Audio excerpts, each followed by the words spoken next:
SCP-1128 es una entidad que se manifiesta como un depredador acuático gigante a cualquiera que haya recibido una descripción visual, escrita o auditiva de la apariencia del ser. Sujetos infectados por SCP-1128 no mostrarán comportamiento extranormal, en algunos casos muestran una aversión general a actividades que incluyan meter el cuerpo entero en agua, como nadar o bañarse. Una vez sumergido completamente, ellos desaparecerán completamente debajo de la superficie del agua, dependiendo de la profundidad. En la mayoría de los casos, los sujetos reaparecerán en unos momentos en estados de pánico y tratando frenéticamente de dejar el agua. En otros casos, el agua se volverá contaminada con sangre y vísceras, confirmadas como restos del sujeto. Sujetos que han reaparecido intactos declaran que han sido transportados a un vasto océano donde son perseguidos por SCP-1128. Entrevistas con estos individuos corren el riesgo para futuras contaminaciones de SCP-1128, pues las descripciones de SCP-1128 podrían ser causas de futuras infecciones. Dicha infección puede ser tratada con amnésicos de clase C, ya que parece que el recuerdo de la descripción es requerido para que SCP-1128 tenga efectos. Addendum 1128-1 Pruebas con sujetos infectados de clase D muestra que la comunicación inalámbrica funciona normalmente cuando son sumergidos junto con sujetos afectados por SCP-1128. Addendum 1128-2 Dispositivos de rastreo incorporados a sujetos clase D revelaron que objetos sumergidos son transportados a un área entre el Océano Atlántico. La Fuerza Móvil de Contención Capa 12 Diablos del Océano han sido asignados para mantener aseguramiento de la zona a toda costa. Addendum 1128-3 Pruebas involucradas con D-1732, quien ha sido usado para repetidas pruebas de SCP-1128 sin administración de amnésicos, ha mostrado que es capaz de encontrar a la entidad en cuerpos de agua normalmente insuficiente para una inmersión de cuerpo completo. Este efecto se volvió más drástico con el tiempo, con D-1732 desarrollando progresivamente tendencias hidrofóbicas, diciendo ver a SCP-1128 fuera de cualquier cuerpo de agua con el que se encontrara. Días después su exposición inicial, D-1732 fue empujado violentamente al agua por un sujeto desconocido. No quedaron restos del incidente, personal de la fundación fueron infectados y se les administró amnésicos de clase C. Procedimientos de contención se actualizaron para incluir vídeos y descripciones de este evento, y pruebas en torno a la infección de clase D fue terminada.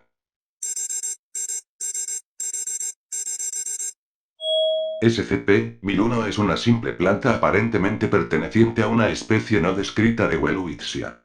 Sin parecerse a otras especies de Welwitschia, tiene un tipo de tronco que se amplía en una raíz principal de 180 centímetros de ancho y 5 metros de largo, 2 metros sobresaliendo de la superficie. También las hojas de SCP-1001 son únicas, las cuales son de 6 metros de largo, llenas de púas, y capaces de secretar una brea pegajosa parecida a la resina, y las cuales son capaces de moverse con una considerable destreza y fuerza. SCP-1001 está geográficamente desunido de sus parientes conocidos, siendo encontrado en el Alto Desierto Andino cerca de Perú. El tronco y raíz primaria de SCP-1001 son huecos, abriéndose a una abertura redondeada en su copa, y lleno con una alta solución cáustica de ácido clorhídrico y enzimas digestivas comparables con los lanzadores de la especie Nepenthes.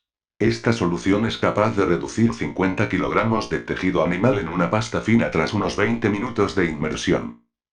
Aunque son capaces de realizar la fotosíntesis, las hojas de SCP-1001 son singularmente ineficientes, produciendo aproximadamente solo el 50% de los requerimientos calóricos. Igualmente, sus raíces son inusualmente ineficientes a la hora de consumir nutrientes minerales y orgánicos.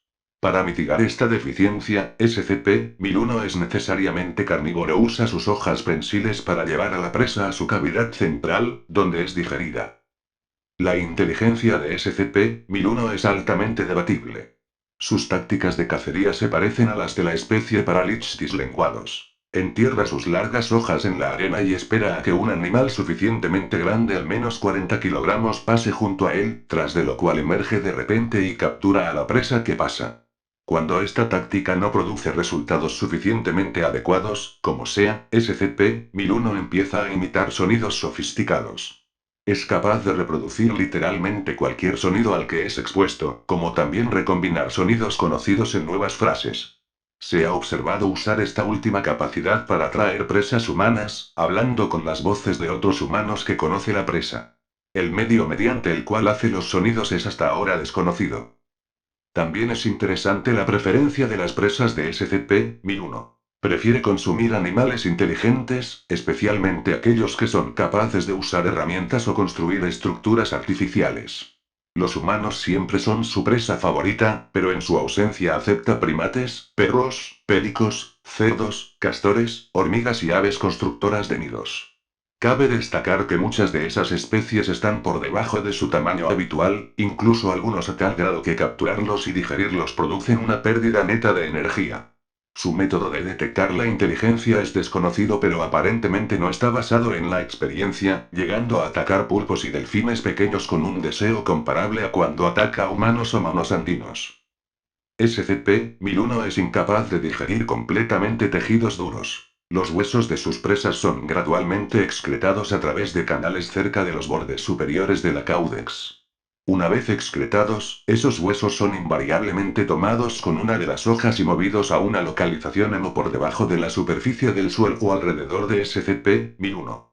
El objeto organiza los huesos en patrones complejos, los cuales son inútiles a la hora de obtener agua y son primariamente subterráneos, no atrayendo a las presas. Su parecido a la Nazca y los devocionales mandalas ha llevado al Dr. Glastonbury a hipotetizar que pueden ser representaciones o incluso efectos anómalos. En el momento de su descubrimiento por la Fundación en 1800, SCP-1001 fue localizado en el centro aproximado de unos patrones circulares de 18 metros de diámetro por 8 metros de profundidad, de los cuales cierto porcentaje estaba compuestos de huesos humanos. Tribus nativas cercanas profesaban un miedo religioso hacia el objeto, proporcionándole sacrificios humanos. El ritual de sacrificio, que fue finalmente revelado a los interrogadores de la Fundación, requiere que los monjes escolten el sacrificio hacia SCP-1001 a lo largo de una avenida estrictamente delineada que más tarde se descubrió que tenía una estrecha relación con el patrón de huesos subterráneos. Las desviaciones de los patrones se dice que serán castigadas con la captura y el consumo de los asistentes, así como el sacrificio, pero un ritual exitoso acaba en una única persona siendo tomada. En raros casos, le dará órdenes a un monje para que mueva un particular siempre a cambio de un regalo no especificado, o incluso hacer retroceder la fecha del próximo sacrificio requerido. Varias historias indican que el ritual ha sido demandado por el propio árbol, hablaba con las voces de nuestros señores. SCP-999 parece ser una gran masa amorfa y gelatinosa de fango naranjo traslúcido, pesando alrededor de 54 kilogramos, con una consistencia similar a la de la mantequilla de cacahuate. El tamaño y la forma del sujeto cambian constantemente, aunque la mayoría del tiempo toma la forma de un gran puff. La composición de SCP-999 consiste en una sustancia aceitosa desconocida para la ciencia moderna. Además de una membrana delgada y transparente que rodea la masa naranja, el sujeto no parece tener otros órganos dignos de mención. El temperamento del sujeto puede describirse como un perro juguetón y fiel. Cuando se le acercan, SCP-999 reaccionará con una euforía abrumadora, deslizándose hacia la persona más cercana y saltando sobre ella, abrazándola con un par de pseudópodos mientras acaricia la cara de la persona con un tercer pseudópodo, emitiendo gorjeos agudos y arrullos todo el tiempo. La superficie SCP-999 emite una fragancia placentera que difiere según con quien interactúe. Olores registrados incluyen chocolate, ropa recién lavada, tocino, rosas, y Play-Doh. Simplemente tocar la superficie SCP-999 causa una euforia inmediata, la que se intensifica mientras más tiempo se mantenga expuesto a SCP-999, y dura un tiempo después de separarse de la criatura. La actividad favorita del sujeto es la lucha de cosquillas, a menudo envolviendo completamente a la persona desde el cuello hacia abajo y haciéndole cosquillas hasta que se le pide detenerse, aunque no siempre cumple esta petición inmediatamente. Si bien la criatura interactuará con cualquiera, parece tener un interés especial en aquellos que son infelices o están dañados de alguna manera. Personas que sufrían de depresión paralizante, después de interactuar con SCP-999, han regresado completamente curados y con una visión muy positiva de la vida. Actualmente se discute la posibilidad de comercializar el fango de SCP-999 como un antidepresivo. Además de su comportamiento juguetón, SCP-999 parece amar a todos los animales, especialmente a los humanos, negándose a comer cualquier tipo de carne e incluso arriesgando su propia vida para salvar a otros, llegando a saltar enfrente de las personas para recibir una bala que haya sido disparada hacia ellos.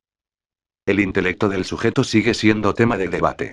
Aunque su comportamiento es infantil, parece entender el habla humana y la mayor parte de la tecnología moderna, incluyendo las armas de fuego. La dieta de la criatura consiste íntegramente de dulces y caramelos, siendo M&M's y las obleas sus favoritos. Su método de alimentación es similar al de una ameba.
Good evening, Doctor. No, don't stand up. And yes, I am who you think I am. Let's not make any more of this than it is. You know my number, and I know enough about you to make a duplicate that even your mother wouldn't be able to tell you apart from the real you. No, that's not a threat. Just a fact. Now, as to my business here, it seems you have stumbled upon something above your clearance. Well, no, stumbled isn't the right word. Dug up, perhaps. And you're getting to the point where further digging would end up in some fairly lethal gunshot wounds. This would be a very sad state of affairs, as you are otherwise quite a good researcher. Therefore, you are getting something very few people in the Foundation ever get. An explanation. Yes, we were alerted when you first started digging into SCP-001. Every researcher who has been around for a while looks into it. Most are satisfied when they uncover the angel with the flaming sword. It's buried under enough levels. But then you started looking into the factory. And that is when I knew you wouldn't stop.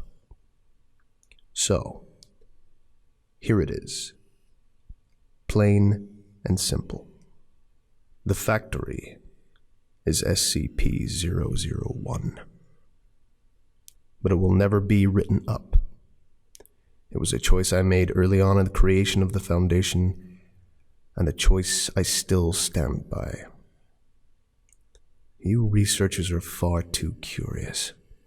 I'm not sure which scares me worse, the fact that we'll never understand the factory, or that one day we will.